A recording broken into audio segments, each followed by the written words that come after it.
Welcome to day 2 in New Orleans. We are off to do a food tour this morning. Looks sunny and bright. Not usual weather for December in Chicago, but quite lovely for NOLA. On the way to the food tour, we decided to walk through the French Quarter like we did the previous day. There's lots of many shops throughout here, and many people from many different cultures.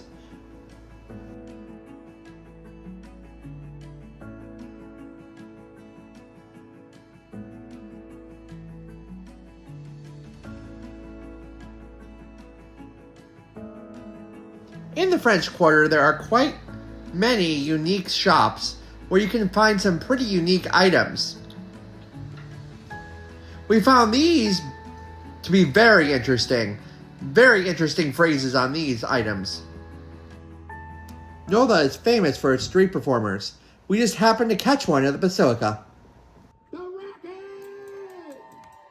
Stephen, quickly, Stephen. Thank you very much, Steve. Don't pull me down, Stephen. Stephen, yeah, it's not a souvenir. Put it underneath the table, Stephen. Stephen, grab yourself a souvenir right there. That's all yours, bud. Everybody give Stephen a big round of applause.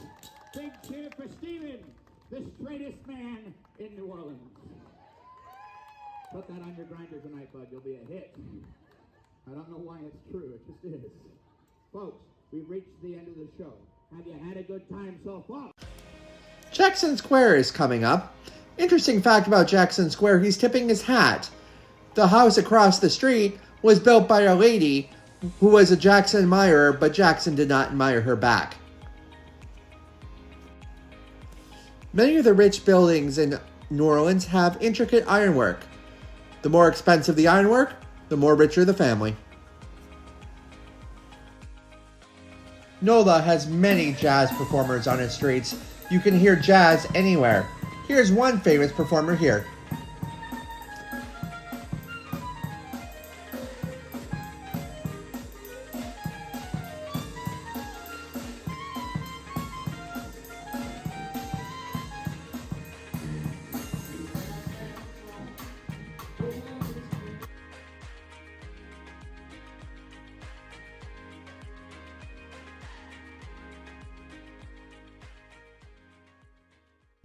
After seeing these lovely hats, we begin our food tour. We are off to our first stop where we're going to have a traditional New Orleans dessert. It is inspired from Africa. On the way to the second spot, we spot the amazing Christmas tree in downtown NOLA across from the Basilica.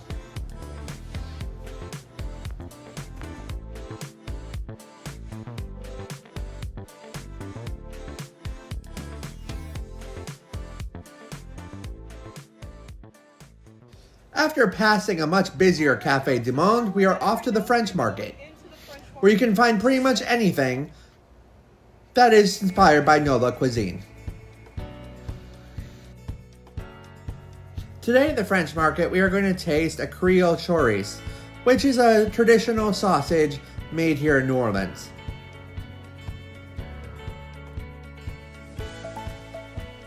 We took a short break. Now we're going to try a shrimp po' boy, inspired by what railroad workers ate after a strike on the streetcar. In NOLA, and especially in the French Quarter, it is common to see horse-drawn carriages. A reminder back to the 19th and 18th centuries. Going to our next and last stop, we're going to have gumbo, which is part of the Holy Trinity of NOLA cuisine, which includes rice. After the tour, we decided to stroll around the French Quarter for a little bit, admiring the buildings. Then we went off to Louis Armstrong Park, and we got scared by a couple ghost tours that were passing by. Then we decided to head home, sleep, and head off to day 3. In day 3, we are off to the Garden District. The Garden District was originally established as a suburb of New Orleans, but was incorporated into the city. Many rich and famous people live in the Garden District, and the Garden District has its own rules about homes.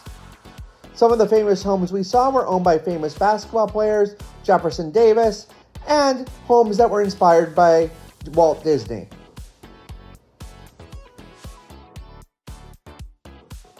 Artisans in the back making the gas lamps. They're made by hand and to order. They're never available like on the shelf.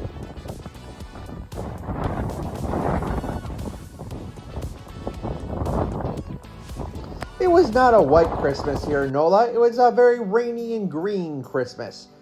You can hear the rain sounds as I'm standing outside the Basilica. It was a stormy evening this Christmas, but it was still warmer than it was in Chicago. And the tree was all in lights. Merry Christmas, everyone, and to all a good night.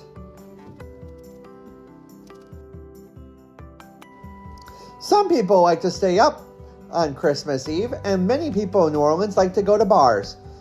The bar you're going to see coming up is one of the oldest in America. Some would argue the oldest.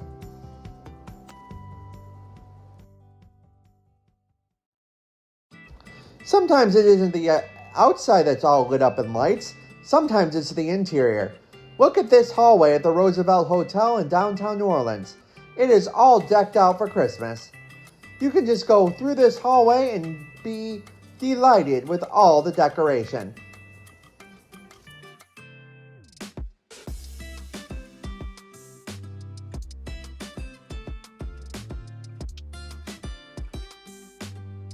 In New Orleans, not only do they celebrate the living on Christmas Day, but some would also argue that they celebrate the dead.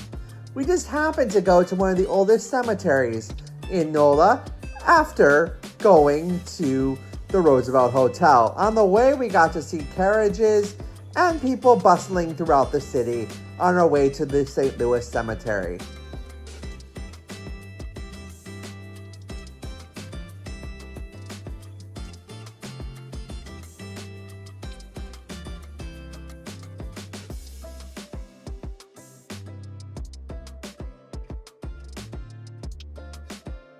We've arrived at the St. Louis Cemetery. One thing to note is that the graves are buried above ground. However, this has nothing to do with the water table. It is everything to do with Spanish burial practices. First, the New Orleans was a French colony, then it was Spanish, then it was French, and then it became American. Many of these buildings cost millions of dollars to maintain. So it's expensive to maintain these buildings. The Scully Mausoleum is a good example. She built this mausoleum for her and her dog with all her savings so that her daughter would get nothing.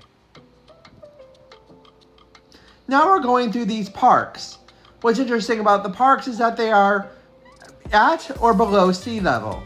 Unlike the Garden District we saw yesterday, which is more immune to flooding than this particular area, which floods quite frequently.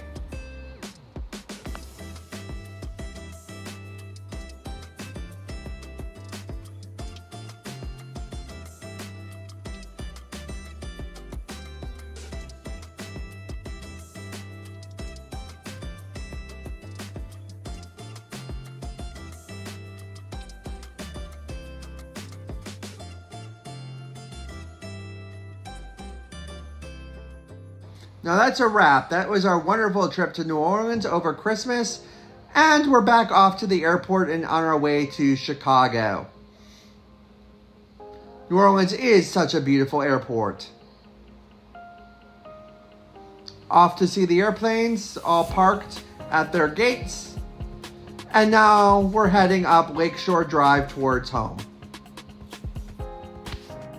Thank you for watching my wonderful trip to New Orleans over Christmas. Don't forget to like, share, comment, and subscribe to my channel. Thank you again for watching.